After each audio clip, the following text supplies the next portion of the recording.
আজকে কয়েকটা পোর্টাল খবর আসছে, শেখ হাসিনা নাকি তাদের একটা ইন্টারনাল মিটিংয়ে বলছে যে আওয়ামী লীগের একটা ইন্টারনাল মিটিংয়ে শেখ হাসিনা বলছে যে তত্ত্বাবধায়ক সরকার ছাড়া তারা নির্বাচনে যাবে না।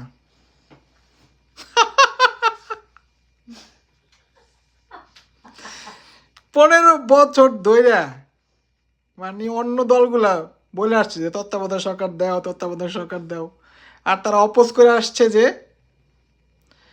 কোনো তত্ত্বাবধায়ক সরকার দেওয়া যাবে না, বিদেশের কোনো হানে কোনো তত্ত্বাবধায়ক সরকার নাই, তত্ত্বাবধায়ক সরকার একটা বাজে জিনিস, সরকারের অধীনে নির্বাচিত সরকারের অধীনেই হইতে হবে। আর এখন তারা আবার এখন তত্ত্বাবধায়ক সরকার ছাড়া ক্ষমতা যাবে না, মানে ক্ষমতা নির্বাচনে যাবে না, সরি, মানে কি একটা তামাশা ভাই। মানে এইসব মানে আওয়ামী লীগের এমন বস্তা পচা চিন্তা, চেতনা বিক্রি করা রাজনীতি এ কবে শেষ হবে ভাই? এদের কবে একটু বুদ্ধি হবে যে এদের যে লাখ লাখ মানুষ পথে নাইমা দাওয়াইলো, কবে একটু অনুশোচনা হবে, কবে একটু মানে এটা একটু আত্ম উপলব্ধি হবে যে অ্যাকচুয়ালি যা যা করতেছে তারা এটা মানে এটা পুরো ভুল, পুরো একটা বাজে জিনিস।